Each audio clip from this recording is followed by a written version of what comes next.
This is Dr. Don Fowler in his teaching on Old Testament backgrounds. This is session number 22, the Persian Empire.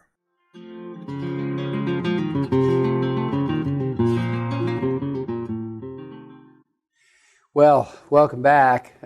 You may not have gone anywhere, but I say welcome back in the sense that we're in our next tape segment. And this tape segment will be completely on the Persian Empire, an empire that lasted several centuries, but an empire that can be very difficult for us to interpret as we would like.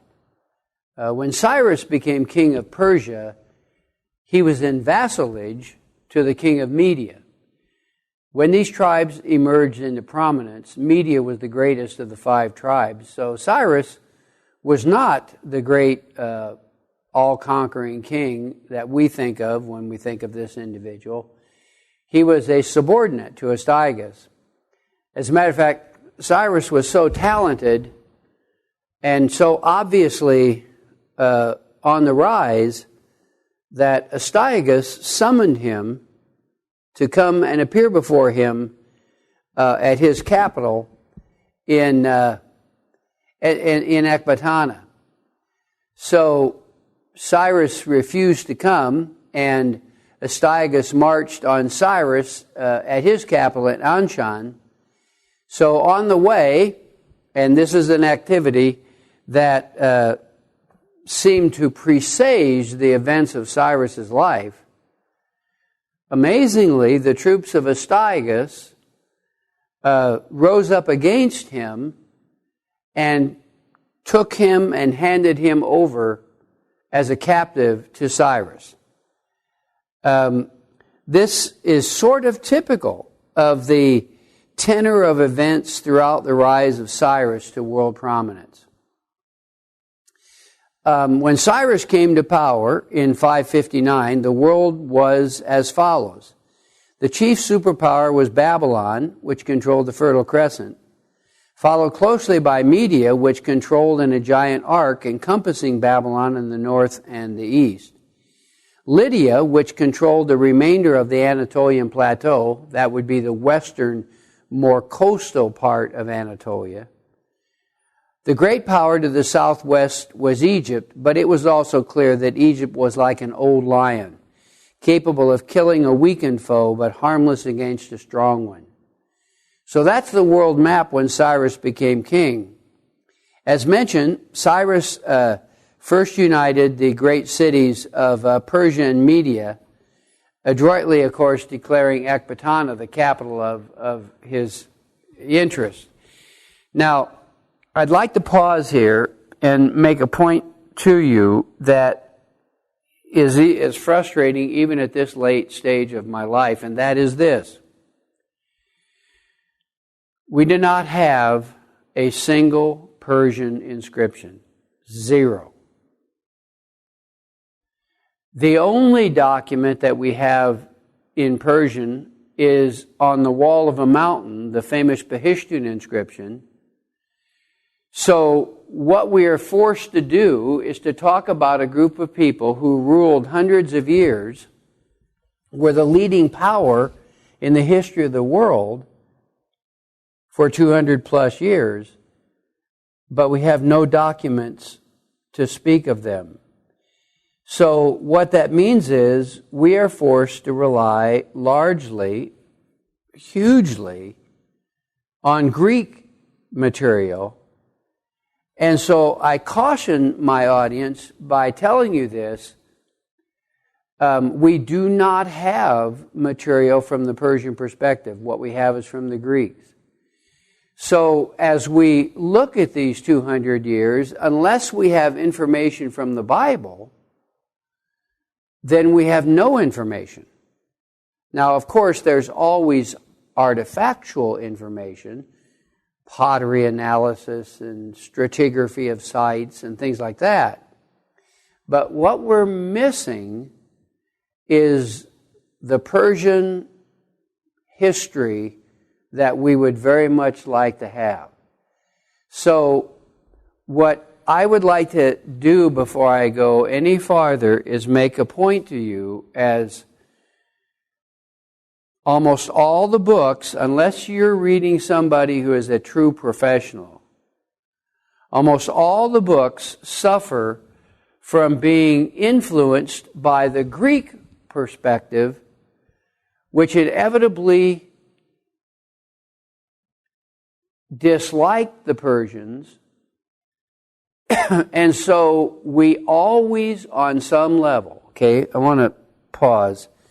We always, on some level, have a sort of skewed, if not a completely distorted perspective on what happened.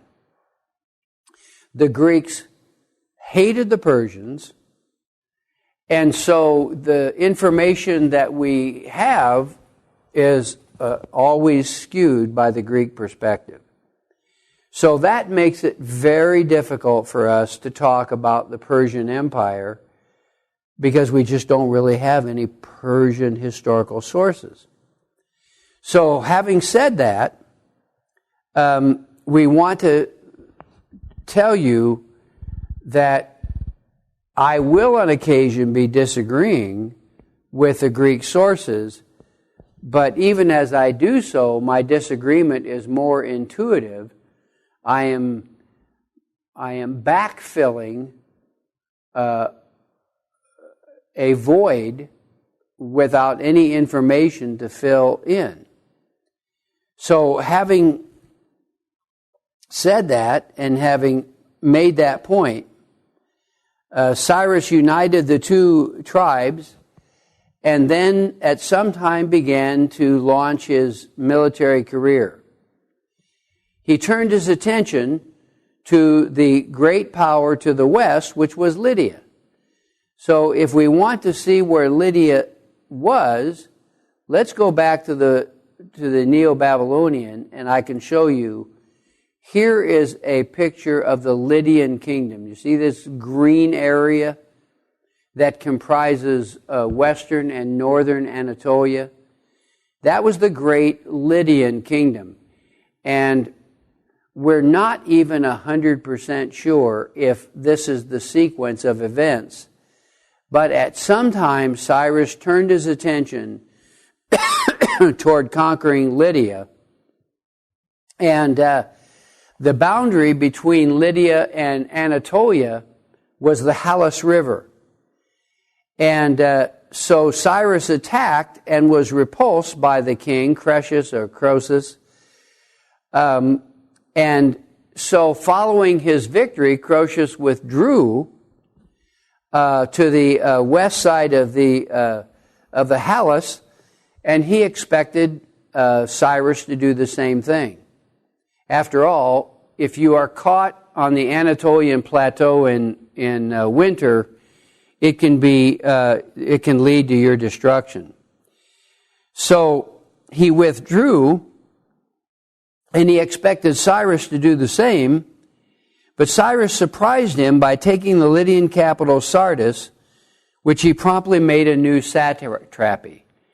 Now, the word satrapy is a new word to us. It's a Persian word, and it's a word to describe a sort of a political boundary or identity, something kind of like a state in America or something like that, or an independent nation. So he then now controlled all of the arc over Mesopotamia because he controlled Lydia.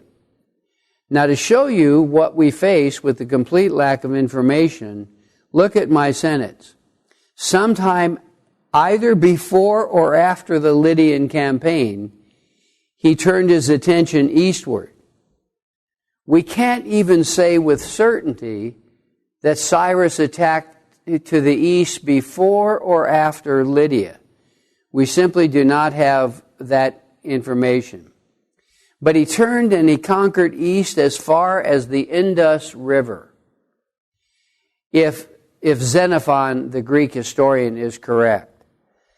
So here's a man who succeeded in conquering all the way from the Indus River basin, all the way to the islands of the Aegean Sea, and we really can't recreate how or in when he did that. So what we can say is the dramatic conquests of Cyrus changed the world like no other person up to this point in world history. The monolith that confronted Nabonidus may well have run from the Indus River in modern-day India all the way to the Lydia. So the Babylonians, small wonder, opened the gates to welcome Cyrus as their king. Now, here's where we have some advantage. It's not always easy to say how much, but we have the perspective of Cyrus in the Bible. Cyrus is one of only two people in the Bible who are named before they're even alive. Isaiah mentions him by name, and of course Isaiah was from the time of Hezekiah, which would have been centuries before Cyrus was born. So this has led to a critical perspective on Isaiah that says that there were really two Isaiahs. The Isaiah who wrote chapters 1 through 39, and then scholars refer to a second Isaiah, the Isaiah who is embodied in chapters 40 through 56, and many critical scholars hold to a trito-Isaiah, that is a third Isaiah, who wrote 56 through 66. So, for those of us who regard Isaiah as the single author, then we would say that Cyrus is known because God predicted his name. At any rate, from a biblicist perspective, listen to what Isaiah wrote about Cyrus. It is I who says of Cyrus, he is my shepherd, and he will perform all my desire. And he declares of Jerusalem, she will be built, and of the temple, your foundation will be laid. Thus says the Lord to Cyrus his anointed, whom I have taken by the right hand to subdue nations before him, and to loose the loins of kings, to open the doors before him, so that gates will not be shut, probably a reference to the fall of Babylon. I will go on before you and make the rough places smooth. I will shatter the doors of bronze and cut through their iron bars. I will give you the treasures of darkness and hidden wealth of secret places, in order that you may know that it is I, Yahweh, the God of Israel, who calls you by your name. This is an unprecedented, amazing reference to a king who is centuries yet to come. So, small wonder that our critical friends would argue that this is not from Isaiah, but from some other writer 2 centuries later. The picture of Cyrus in the Bible is uniformly positive. The picture that Cyrus left to us is uniformly positive. Unfortunately, we don't have any Persian records to conform to that picture. So we speak from a vacuum. From a biblical perspective, or from a human perspective, it is easy to see why God would choose this man to perform his will. He was a man of unquestioned brilliance and courage, and Alexander without the latter's shortcomings. His policies probably explained his successes as much as anything. History has suggested to us that Cyrus was the first humanitarian. The Cyrus cylinder exists in the United Nations as an example of the first humanitarian king, the first king who has a vision of a united world in which human rights play an important part. So these policies of Cyrus, if accurate, paint him to be the world's first humanitarian. So I have 4 points for you. If you would like to write these down, that's up to you. You have the tape, so you don't necessarily have to write these down. But the 4 points are as follows. Unlike his predecessors, Cyrus encouraged the well-being of local religions. In other words, Cyrus, contrary to the Babylonians, and to a lesser degree the Assyrians, Cyrus promoted local religion. This may be because the Persians were newbies on the pages of history. It's not like they had a religious tradition that went back to the 3rd millennium. So perhaps that explains why they were more open to the religious cults of their world, but Cyrus was well known as a king who encouraged local religions. Secondly, Cyrus also was a king who regularly showed leniency to the conquered foes. Now, you who were with me, we saw the graphic, nauseating, horrifying pictures of Assyrian behavior. Try to imagine that Cyrus was on the other side of the pendulum. He regularly showed leniency to foes that he had conquered, so that Croesus was allowed to continue ruling in his own country even after Cyrus had defeated him. This leniency certainly won the loyalty of the people that Cyrus had conquered. Not only did he show leniency, but he allowed conquered powers autonomy. That is to say, as long as they were willing to be loyal to the Persians, he would grant them the opportunity of self-rule. Between leniency and autonomy, these two actions of the Persian king could not have been more extremely opposite of the Persians, no matter what we might have proposed. This is just remarkable. It breathed a different life into the international world of Cyrus's era. Third, Cyrus encouraged and supported the opportunity of these peoples who had been deported by the Assyrians and the Babylonians to return to their homelands. In other words, he conceived of a humanitarian world in which conquered people, you remember I mentioned that the Assyrians had deported something like 4.5 million people, and we can't say, I don't know of any statistic I've ever seen about how many the Babylonians did, but one can guess that it pushed the number over 5 million total. Well, these are people, many of whom had become grafted into their new regions. But these were people who Cyrus thought should be able to go to their homelands if they wanted.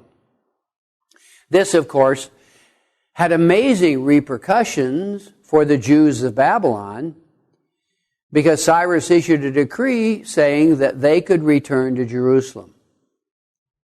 Amazing. Last, Cyrus was the world's first effective white propagandist. Okay. In today's world, when I say white propagandist, that would sound like I'm talking like a racist. What I'm really doing is reflecting two adjectives that propagandists employ to describe the nature of propaganda. White propaganda is a term used for benign, positive propaganda. Black is an adjective that's used for propaganda that is terrifying and fearful and negative. Up to this point, you could say that the Assyrians employed black propaganda like no other people in the history of the world. Cyrus was the first king to conceive of the value of white propaganda. That is, to present himself not as a conqueror, which is what he really was, but he successfully presented himself as a liberator. If we read the Greek literature correctly, or I should say if the Greeks wrote it correctly, Cyrus was the most amazing king of all the ancient world. The first humanitarian, the first libertarian, the first person to conceive of religious freedom, the first person to recognize human dignity. Cyrus stands out like the most unique king of all of antiquity. Now, the question is whether that picture is accurate or not. Simply because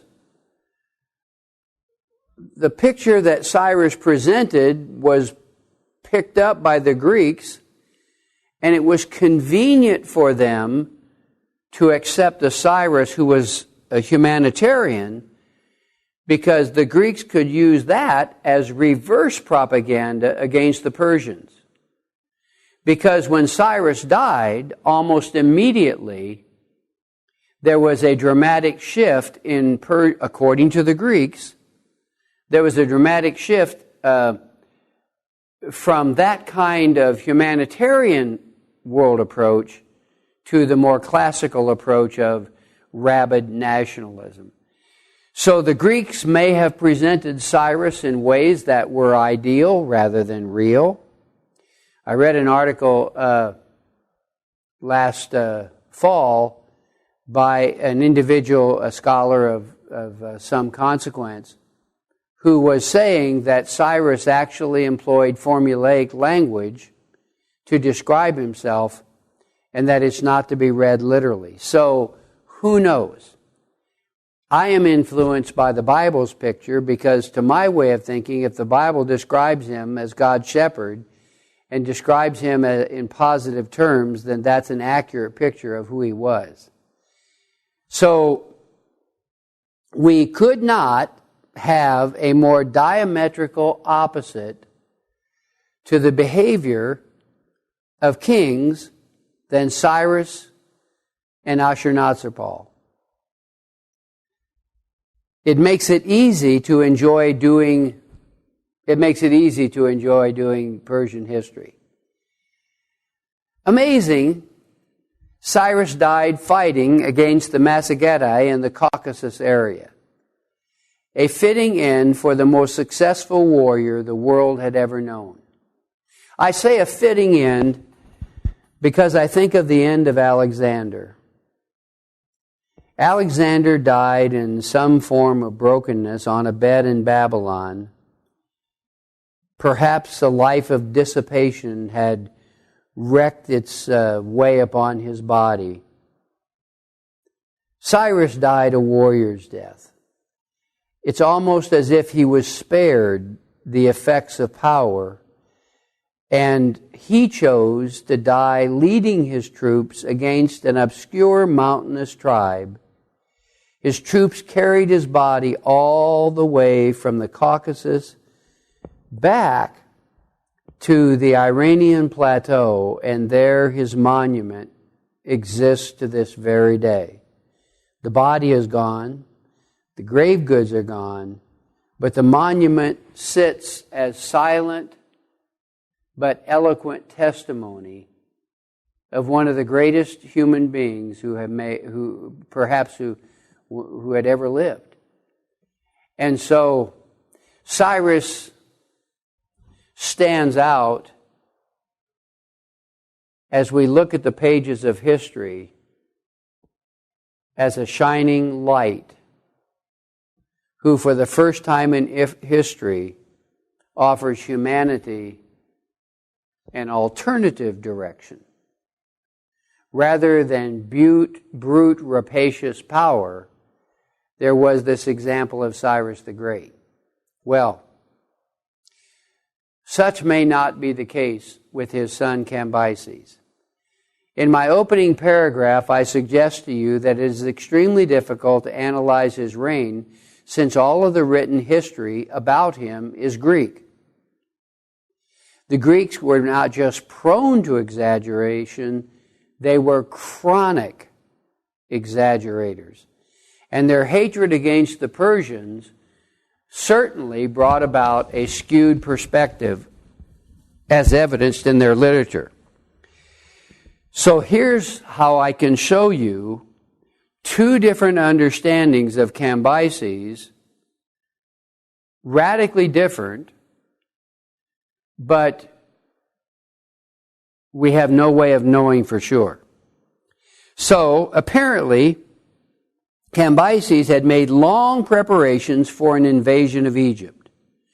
By his 5th year, he invaded Egypt and was immediately successful in capturing the king as well as Memphis.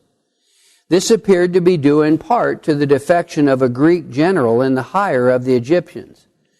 That's right, the word Greek is correct. By this time, the Greeks had become famous as mercenaries, and so here we have the case of a Greek general who was hired by the Egyptians, who defected to Cambyses and revealed the Egyptian defenses. At first, Cyrus' policies, according to the Greeks, mirrored those of his father. He paid homage to Egyptian gods, placed an Egyptian in charge of administering the country, and ordered reforms in the interest of the Egyptian people. Now, you hear me pausing because the Greeks pictured Cambyses as crazy. And so Cambyses launched an imperial campaign to the west, and the first entity that they tried to conquer in the west was Egypt. So this was automatically a threat to the Greeks. If he can come west down here, then that means he can come west up here. So it's plausible that the Greeks had it in their interest to present Cambyses as an adversary rather than a liberator like Cyrus wanted to be pictured. The text tells us, after his campaign to conquer Ethiopia, which was successful, I'm sorry I should have done this before, Ethiopia is the region to the south. This is very confusing because in today's map, the area immediately south of Egypt is Sudan, and then many hundreds of miles south of Sudan is Ethiopia. But in antiquity, Ethiopia was immediately south of Egypt. So Cambyses invaded to the south, but was not successful. Now, I'm going to try to paint an alternative picture of Cambyses that suggests that maybe he wasn't crazy. After all, we can answer plausibly why he invaded south. He invaded south because all of the gold supply of Egypt came from the south, from Ethiopia, or also called Nubia. So it makes good sense to argue that Cambyses invaded to the south in order to have unlimited access to the gold deposits. He's not the first Egyptian pharaoh who was not successful in conquering to the south. It was very difficult to get an army up the Nile River into Ethiopia. So he was unsuccessful to the south, and then in the Greek tradition of describing these events, it was then that his troubles began. Herodotus, may I remind you, was a Greek historian, claimed that he was afflicted with the sacred disease.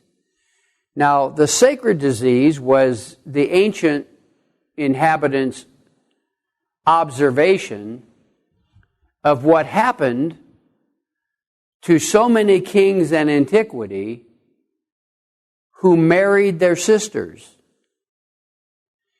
It became a relatively common thing for kings to marry their sister and thereby create a double legitimate claim for themselves as king. So you're not marrying a woman outside the family, you're marrying within the family, which cuts down on the threat of opposition. Unfortunately, as you and I know, because of the modern study of genetics, when you marry within your biological line, that creates genetic problems. The ancients interpreted that, as they did everything else, religiously. So they thought this was a sacred disease that somehow the gods were afflicting them. And so they blamed what they understood to be Cambyses' problems because he was crazy. Well, maybe he was. Maybe he was the result of an incestuous union. But let's be reminded that the Greeks have good reasons to dislike Cambyses. He's not content with the magnificent empire his father gave him. He wants to make it larger. So, according to Herodotus, he then slew the sacred bull of Apis at Memphis, along with other bizarre actions, including killing his sister wife, Roxanne. Now, maybe these traditions are real. Maybe these traditions about Cambyses are fabricated. But it's possible to make perfectly good sense of his behavior. It's possible to explain his military attempts as part of a grand strategic plan to conquer the whole world. By conquering Ethiopia to the south, he was securing the gold supply. By conquering to the west, he could well have conceived of a plan. He could well have conceived of a plan in which he is, in effect, uniting the whole world under Persian power. He marches his army out to the west. They knew about things in the west, and I want to emphasize the word plausible since this is theoretical. It's entirely plausible that he may have been moving his armies in order to bring all of North Africa under his control. After all, there were great political powers out here emerging in the form of Carthage, and so it's plausible that he went south and then west for perfectly good reasons, quite apart from any insanity. So, I'm sure you can tell if you are listening carefully that I am automatically suspicious of anything that the Greeks have to say about the Persians. So, for my part, he may or may not have been crazy, but the text tells us that he fell upon hard times. First, he was defeated in Ethiopia, or failed in Ethiopia would be a better word to put it. Then he failed to the west. He marched his army out into the great Saharan desert to the west, And there the army of 50,000 men was wiped out in a terrible desert storm. Now, we are unsure why he marched the army out. There is an oasis here at a site called Siva out in this region, and some have suggested that he marched his army out into the west so that he could have himself divinized. Siva was the place where Egyptian pharaohs went to be incarnated as the next Amun-Re deity. Some have tried to argue that he marched his army out to Siva to be divinized. It seems like to me that the better explanation is that he marched his army out to conquer Kyrene, or Libya as it would be better known. To the Greeks, he marched his army out into the desert because of his insanity. Tragically, the army was destroyed. This army went missing for 2,500 years. In the last several decades, or maybe 3 decades now, since time gets away from me, the remnants of this army have actually been found out in the desert of Egypt. So, with this in mind, Cambyses had no choice but to retrace his steps and to leave Egypt because he had failed in his major efforts. And so this leads to a final paragraph of utter confusion. Cambyses starts his way back to Persia, but he heard that his brother Smerdis, Bardia, had proclaimed himself king of Persia in his brother's absence. Hence he returned to secure for himself the throne. Now this has a possible level of plausibility because Cambyses was brand new to the throne and because the Persian Empire was brand new. And so there's not a historic tradition to be defended. So perhaps his brother did usurp the throne for himself. There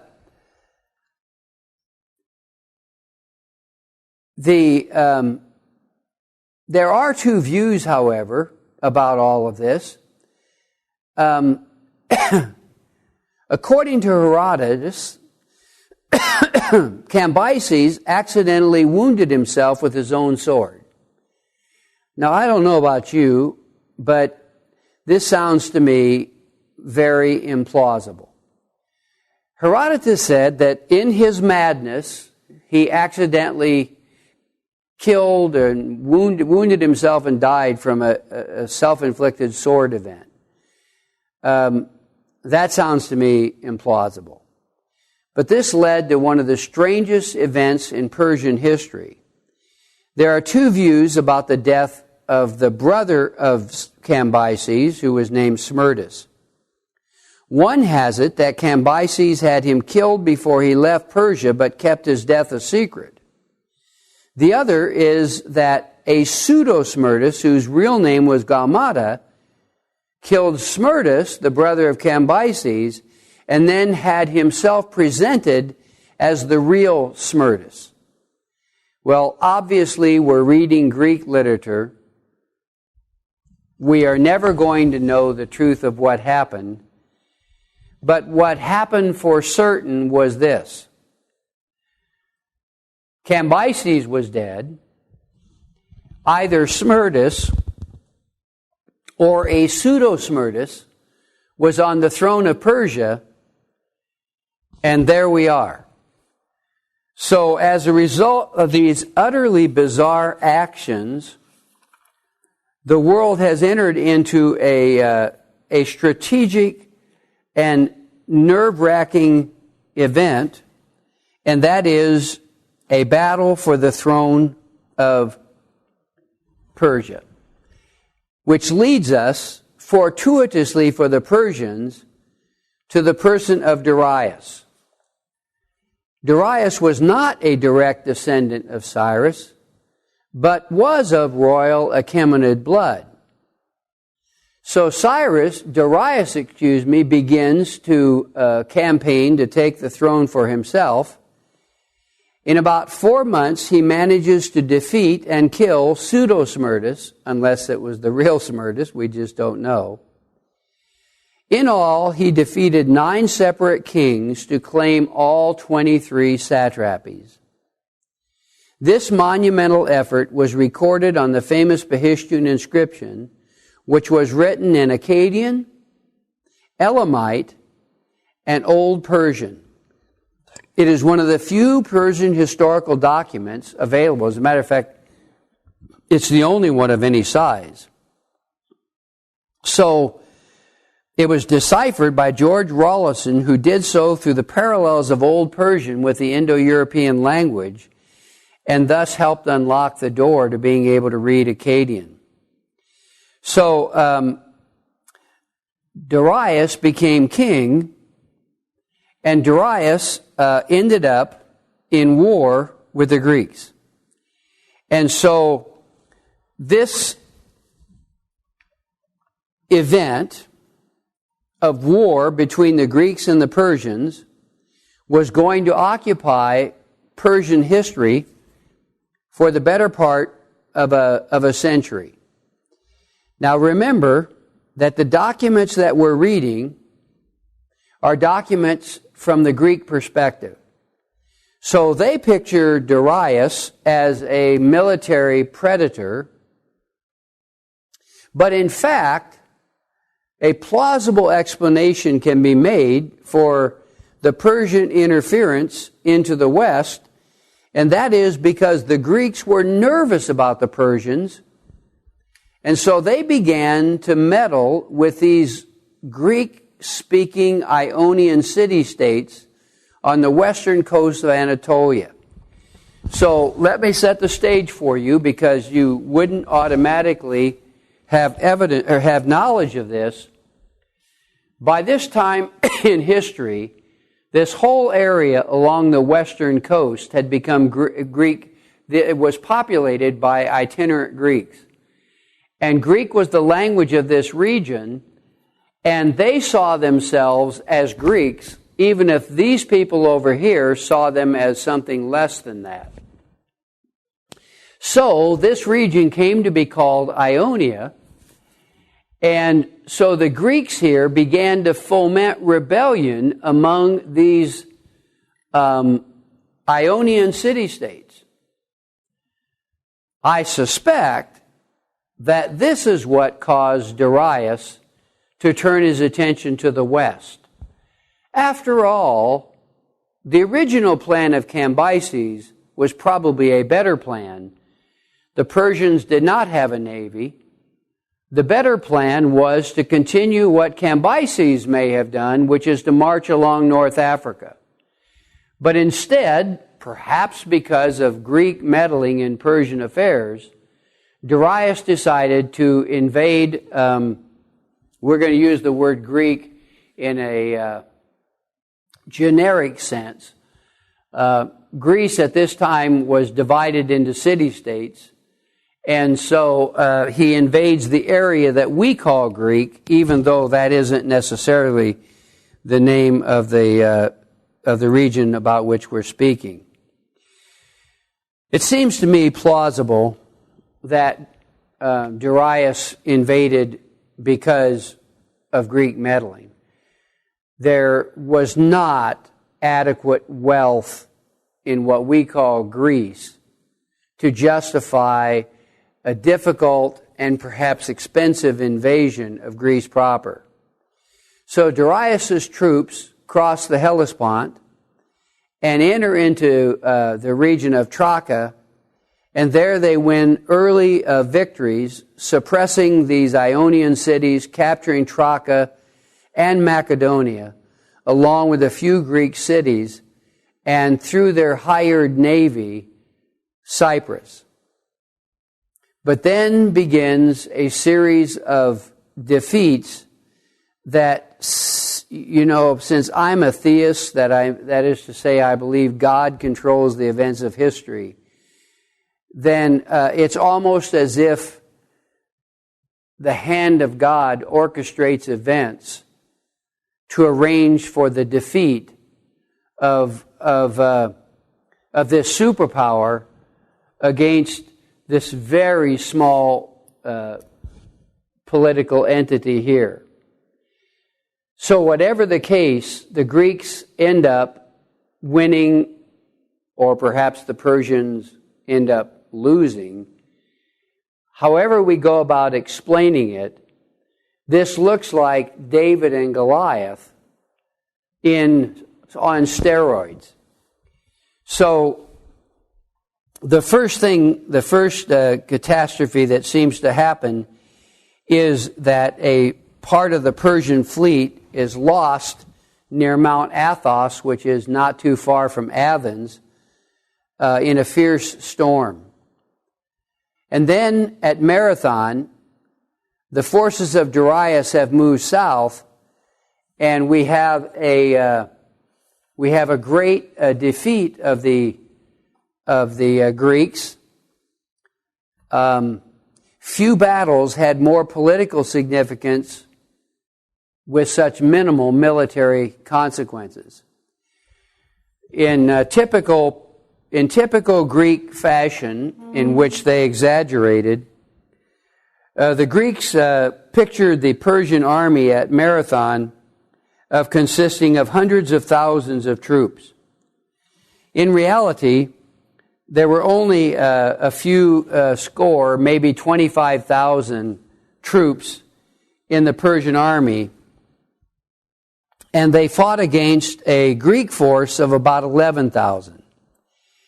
It is at this battle of Marathon that the Greeks experienced their first true military defeat. So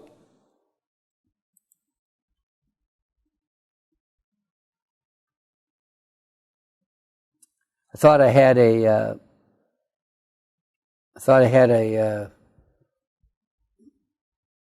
map of Marathon. Here's what we can describe to you in this Battle of Marathon. If I could just have a little fun with you and say, we see the Greeks as the forefathers of our democracy. We see them, we have Greek architecture in Washington, D.C. Here on my campus at Liberty University, many of our buildings have Ionian-type columns, purely ceremonial, but they're outside, evidencing the triumph of Greek culture and the Greek model. And so we see the Greeks as the heroes, and we tend to have the Persians painted as the bad guys. And so I would just caution any person reading ancient history, I would caution them to fight against this perspective. In the first place, this was not a triumph of democracy over tyranny. For one reason, because the Greeks had not yet invented democracy. They had like an oligarchy. Only a very few people in Greece actually had the opportunity to vote. You had to be wealthy, owner of land. You had to be able to sponsor X number of warriors to go in. So if you were wealthy and important, you had a vote. It was hardly democracy as we think of it. So I would encourage all of you to fight the tendency to picture this as the triumph of the West over the decadent East. To fight the concept that the Greeks were the good guys and the Persians were the perverts. It literally gets presented that way, and it is really, in my judgment, bad history. And so I have heard Marathon As a matter of fact, I am currently without an office because we are building a new school for our divinity school. And so my books are all at home, and so I don't have access to this book, but it's a book in which, when I'm teaching this in the classroom, I bring the book and I read the cover page because it is so absurd it takes the breath away. The cover page pictures the Battle of Marathon as God against the fallen angels, black versus white, good versus bad. This is nothing short of absurd. It's a battle. It's not a battle between good guys and bad guys. To be sure, it's a battle between two tectonic forces which for the first time in history lead us, for the first time in history, a battle between what will come to be called the West and what has been called the East. Always before, the geography of battle has been within the arch of my pen. It has always been in the Middle East. Now, for the very first time in history, we have an important battle fought between East and West here at Marathon, and the winner of these battles will result in the shift of world power from the Middle East to the West. That is of monumental importance. What that means is that the Western tradition has its roots in the Greco-Roman world and not in the Middle Eastern world. At least in my judgment, that doesn't mean that the Middle Eastern world is bad, corrupt, decadent, perverted. What it means is that our culture in the West is rooted in the Greco-Roman, and the first battle of these tectonic forces shifting against one another is at Marathon. So what we see that occurs in this battle at Marathon is the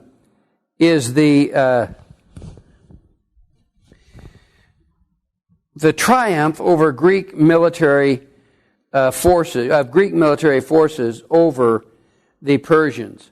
So what we know that happened was something like this. Again, my artwork is something less than what's found in the Metropolitan Museum. As is the case, the Greeks divided their forces into 3 units. Commonly, this is what happened. Persian forces were several times larger, and try to imagine the drama of this moment, because it is dramatic, even if it's not the good guys against the bad guys. But the drama of this moment is dramatic.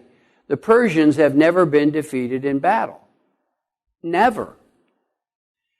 And so now their forces, about 25,000, are gathered outside the Greeks, and they have divided their forces into 3 units. The Persians, of course, are lined up here. We'll make fun of modern day perspectives, and we'll call the Persians the bad guys. They never brush their teeth. So the Persians are lined up over here, and so the Persians attack. But it turns out that the Greeks have an impressive battle plan. Who knew? So the Persians allow for these Persian forces to succeed against the middle. And so the Greeks purposely, because their soldiers are much better trained, after all, it's a city-state system. So what happens is they force at Marathon, they have their center, the center of their military retreat. Well, if you know anything about the military, when you lose the center, this is the annihilation of your army. So the center retreats like this. The Persians naturally think that they have won the battle, and so they follow them right into the trap. You see, what the Greeks do then is they envelop on both sides. They envelop the Persian forces. Now, the center that has moved here, it holds, and the entire Persian force is caught, surrounded. They are virtually annihilated. Well, what has happened is not that the good guys win. What has happened is that the Greeks are teaching the world about a new form of battle that is truly brand new. What they had done is created a military system whereby, in the course of battle, these well-trained troops can actually be moved around. Historically, once battle had joined, it was just chaos. But the Greeks had created a communication system through the blowing of trumpets. The troops were well trained. The Greeks could actually move their forces in the chaos of battle. They could move their forces. That created a tremendous mobility that the Persians simply didn't have. And so the high training of the Greek soldier and the tremendous success of the training of the Greek soldier gave them an completely unexpected advantage, a military advantage over the Persians. So Marathon turns out to be an embarrassing loss to the Persians, and so this, along with new Greek weapons, meant that the Persians got their introduction to a superior military that they didn't understand. The Greeks had a very long very long lance that they used in battle, so that these massed Greek formations had these long lances that they could use, and they could kill the Persian soldier before the Persian soldier was able to join against them in battle. So the superior weaponry and mobility of the Greek soldier was called a hoplite. And so this superior weaponry gave the Persians a nasty surprise. And so the first battle is won by the Greeks. Now, friends, at the most, there were 25,000 Persian troops. The Persians lost about 6,400 troops. The loss of 6,400 troops to an empire the size of Persia is not consequential.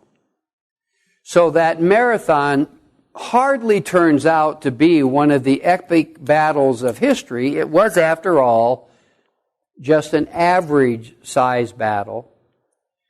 The Persians really suffer an embarrassing defeat. Okay? Marathon does not stop the Persians from their wars against the Greeks.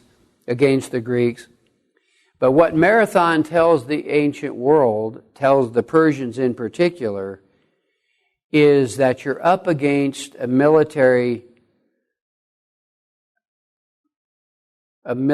group for which you are unprepared. The Persians are not used to this kind of warfare, and quite frankly, what the Greeks will show the world is that their military is going to win and win consistently right through the person of Alexander the Great. So with that, the first battle falls to the Greeks. They won't win all of them, but they will win most of them. So with that, it's perhaps a time to pause, and here's the reason why, because we're going to shift from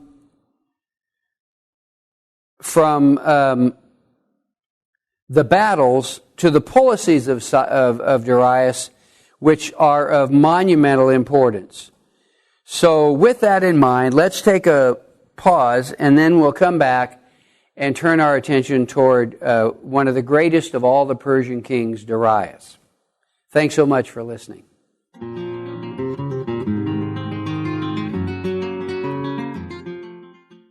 This is Dr. Don Fowler in his teaching on Old Testament backgrounds.